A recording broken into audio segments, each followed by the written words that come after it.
welcome once again. So we'll be treating or focusing on plagiarism. So you'll get to understand what is plagiarism, the consequence of plagiarizing, and the types of plagiarism. So let us stop plagiarizing as students. Let us be ourselves and plagiarize. So what is plagiarism? Plagiarism is an act of presenting another's work or ideas as your own. So you're making it as if this is my own work, this is my own idea, whereas it's someone else's work. So if you are doing that, then you are plagiarizing. And then how is plagiarism perceived? It is perceived as theft of intellectual property and as well as cheating. And then the consequences of plagiarism. We have to know that the university does not tolerate plagiarism. So if you have plagiarized, they have the right to either expel or suspend you from the university, and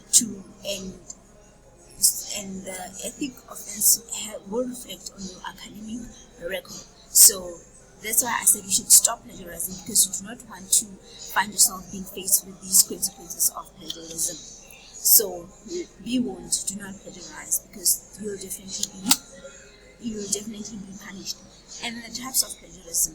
We have 4 types. We have the first one is outright copying plagiarism, meaning copying someone else's work and making it your own. So you are busy cutting and pasting, taking word for word, and we should not be doing that. You should not cut and paste. It is totally not right.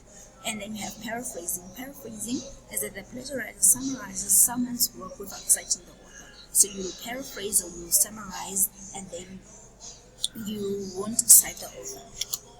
And then patchwork plagiarism is that the plagiarizer will take phrase or phrases from the original source and weave them into their own writing without using quotation marks. We know that when you take the phrase as it is, word for word, you have to put quotation marks and notify the reader that this is not my own words, this is someone else's work. And then stealing an apt term is that the plagiarizer copies a phrase from the original text without referencing it. So you'll take a phrase and then you do not put quotation marks, you do not insert quotation marks, you do not even cite it to show that this is not my own work. So just a piece of advice is that you should be original and do not plagiarize. And then since we have an idea of the types of plagiarism, we'll do this exercise together. The first part is the original text, and then the second part is the plagiarized part. So let us read. You have to tread quite a fine line between being accused on the one hand of not making enough use of the writers you have been reading on the quotes, and on the other of having followed them too slavishly to the point of plagiarizing them. One of your early tasks as a student is to get a feel for how to strike the right balance. And then you go to the plagiarized part. You have to tread quite a fine line between being accused on the one hand of not making enough use of the writers you have been reading on the course, and on the other of having followed them too slavishly to the point of plagiarizing them. One of your early tasks as a student is to get a feel for how to strike the right balance. I believe that you will agree with me if I say that the plagiarizer or the student has taken the original text as it is, word for word, changed nothing. So we'll highlight this as a whole to indicate that it has been plagiarized, because we have to actually indicate why do you say it is this particular plagiarism. So we will highlight the entire text because it has been plagiarized, and we will refer to this as outright copying.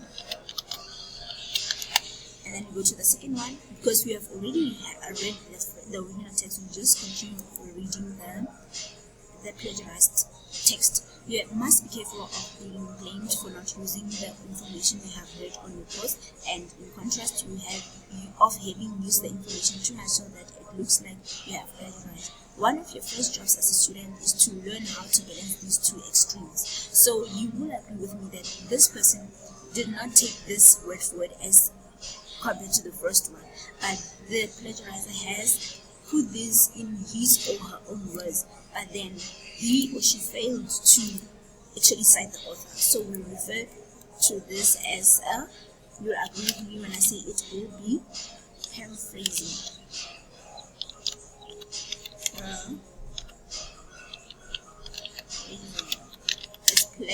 paraphrasing plagiarism. And then we go to the third one. That's our first one.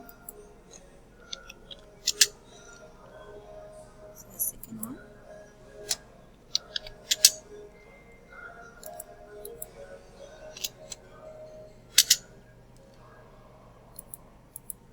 And then you have this one. When you are writing, you need to be careful to use the information you have read well. At one extreme, you may be blamed for not making enough use of the writers you have been reading on the course, while at the other extreme, you may be accused of having followed them too slavishly to the point of paraphrasing them.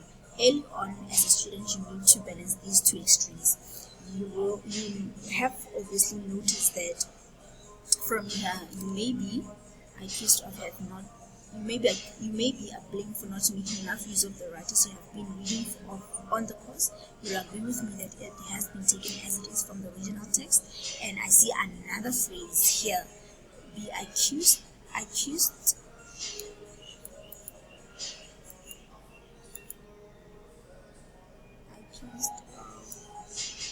having followed them. Actually, here, of having followed them too slavishly to the point of plagiarizing them. This is another part. As you can see here, of having followed them too slavishly. Be accused, as well as this, accused of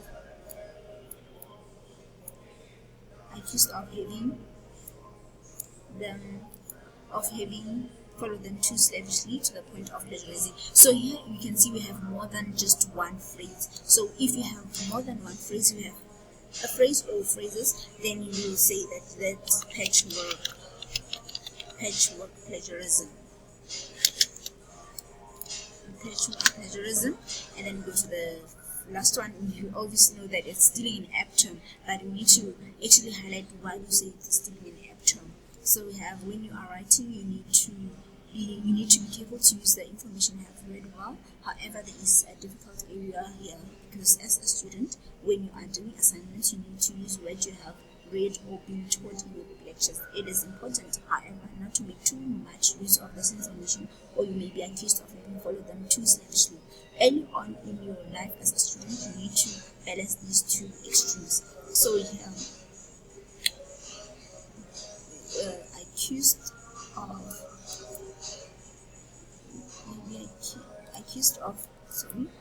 of having followed them too slavishly. You can see that as a phrase that's not being quoted or cited there, and we refer to this as stealing